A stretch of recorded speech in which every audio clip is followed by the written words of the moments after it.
내 이야기나 한번 듣지 라는 말 하면 떠오르는 죽음에 관하여. 첫 번째 리뷰를 가장 많이 고민했는데 완결과 연재 중인 작품 중에 무엇을 할까 생각하다 가장 감명 깊게 봤던 웹툰을 리뷰하고 싶어서 이 웹툰을 선택했습니다. 본 리뷰는 지극히 개인적인 생각이며 실제로 그렇지 않을 수도 있다는 점 알려드립니다. 저는 웹툰을 정말 좋아하는 편이고 또 많이 다양하게 보는 편입니다. 그 중에서도 가볍게 볼 수 있는 웹툰을 선호하고 항상 웹툰이기에 그림을 제일 먼저 신경 쓰게 되며 그림체에 대한 만족으로 구독을 하게 되는데요. 본 웹툰은 그림체보다는 스토리성이 매우 뛰어나서 구독하게 된 웹툰 중에 하나입니다. 기본적으로 그림체는 싫어하는 편은 아니지만 온통 흑백 화면이고 쉽게 접할 수 있었던 그림체 중 하나라고 생각합니다. 이는 흑백 화면은 저승, 컬러 화면은 이승을 나타냅니다. 하나 제가 이 웹툰을 가장 감명 깊게 보고 책으로 구매하고 또 음악을 들으며 본 이유는 그러한 소재의 신선함과 놀라울 정도로 신선한 전개나 배경입니다.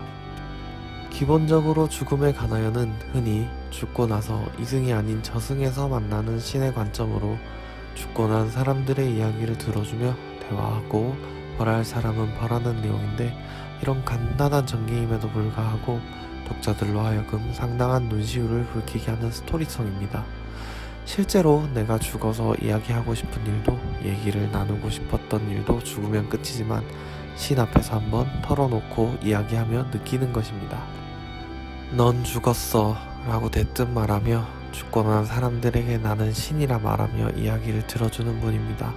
그런데 신이라고 하기엔 큰 벌이나 심판이라는 내용이 아닌 그저 이야기를 들어주고 이승에서 못다한 일이나 한이 서린 부분들을 이야기로 조금씩 풀어주며 다음 생으로 환생할 수 있는 곳까지 가며 이야기를 듣던지 다른 행동을 하던지 딱 두 가지입니다. 그는 신이면서 동시에 이야기를 들어주는 친구일 뿐인 겁니다. 그런데 이 신이란 사람은 참으로 현명하지만 별다른 엄벌을 처하지도 않습니다. 죄를 지은 사람 그리고 그렇지 않은 사람에게 확실한 처사를 내리며 또 그렇게 많은 행동을 하지는 않습니다.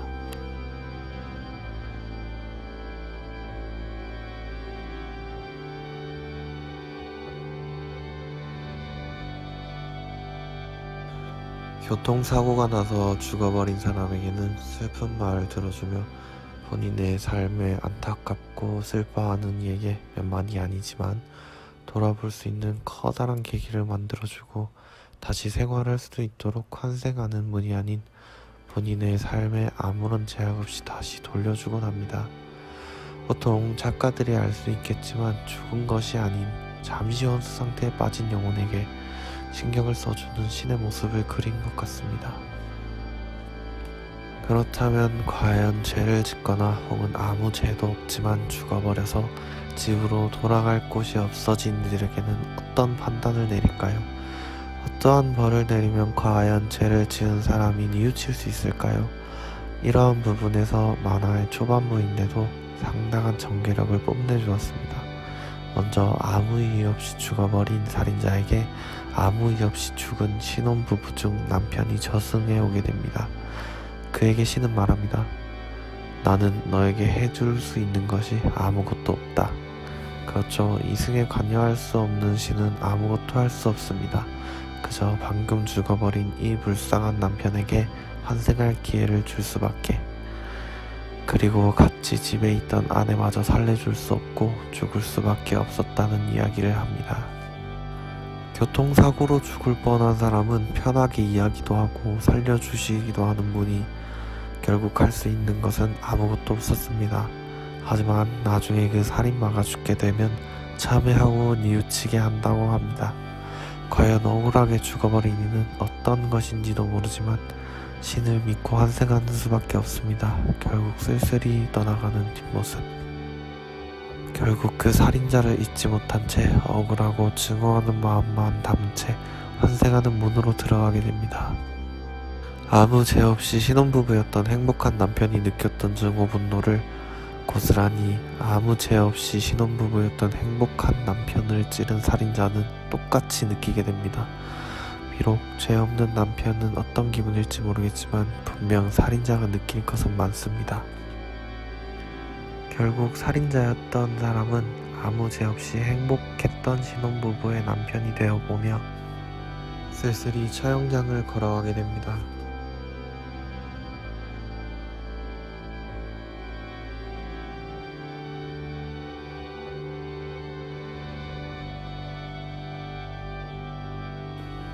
많은 스토리가 들어있지 않는 옴니버스 형식의 죽음에 관한 이야기입니다.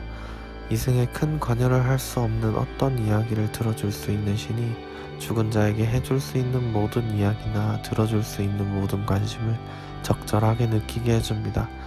죄를 지은 사람도 안타깝게 죽은 사람도 이곳에 와서 안타까운 사람도 저마다의 방법으로 한 명, 두 명 해결해줍니다. 큰 방법 없이 들어주고 이야기해주는 것만으로 그에 알맞은 조치 방법으로 과연 내가 이러한 사람이면 그를 어떻게 심판해야 하는 부분에서 명쾌하고 확실한 결론을 내려주고 또 신이면서 가슴 따뜻한 면모를 보여주는 안 어울린 수염난 신의 이야기를. 아무튼 이 이야기는 감동을 기반으로 하는 웹툰입니다. 보통 신의 이야기나 사후세계를 그릴 때는 판타지적이거나 굉장한 세계관이 있는 경우가 많은데 이 웹툰처럼 간단한 배경이나 간단한 세계관인 경우는 작다고 볼 수 있겠네요. 그리고 이야기 정서에 맞게 과감하게 흑백을 사용하는 부분도 굉장합니다. 그리고 가장 중요한 것은 음악입니다. 이 웹툰을 보면서 듣게 되는 음악은 꼭 필히 같이 들으면서 웹툰을 봤으면 좋겠습니다. 이야기와 너무나 잘 어울려지는 음악들이 조금 더, 아니 2배, 3배는 더 감동을 자아냅니다. 자연스럽게 녹아드는 멜로디가 스크롤을 내리는 속도에 맞게 슬픔을 자아냅니다. 책을 사면 들어있는 CD와 같이 들었는데 솔직히 음악만 들어도 너무 좋은 노래였습니다. 이만큼 좋은 음악과 스토리가 깔려있는 죽음에 관하여는 간단한 시간에 보며 삶을 느끼기에 좋은 웹툰이라고 할 수 있습니다. 작가가 아닌 제가 말씀드려도 되나 싶지만 이렇게 웹툰을 보고 있노라면 괜히 천국이나 지옥 혹은 환생 같은 말보다 더욱더 와닿는 표현으로 독자들의 마음을 움직입니다. 그 점을 논점에 두고 그린 웹툰이라고 생각합니다. 내가 지금 현재 무엇을 위해 열심히 하고 있는가를 아주 간단하게 지금 현재를 살고 있는 것에 초점을 맞추고 현실에 대하여 최선을 다하게끔 마음을 잡게 됩니다. 그게 몇 가지 에피소드에 담겨있고 또한 죽은 사람들의 마음이 내가 만약 죽은 사람이었으면 이런 기분을 느낄 것이다 하는 것에 대한 기분을 정확하게 이런 기분이겠구나, 허구적인 천국, 지옥 같은 느낌이 아니라 드라마적으로 느끼게 됩니다. 나를 기다린 사람, 내가 남에게 죄지은 사람, 피치 못할 사정으로 남에게 피해를 준 사람, 쓸쓸하고 외롭던 사람, 죄책감을 느끼던 사람, 어쩔 수 없던 사람, 힘들었던 사람, 기다리던 사람, 그리고 기다린 사람. 이렇게 인생을 살아오면서 모든 부분에 겪을 수 있는 모든 부분을 미리 느끼고 미리 저승에서 느낄 수 있는 감정들을 정말 엑기스만 함축해서 한 에피소드씩 만들어 놓은 것 같습니다.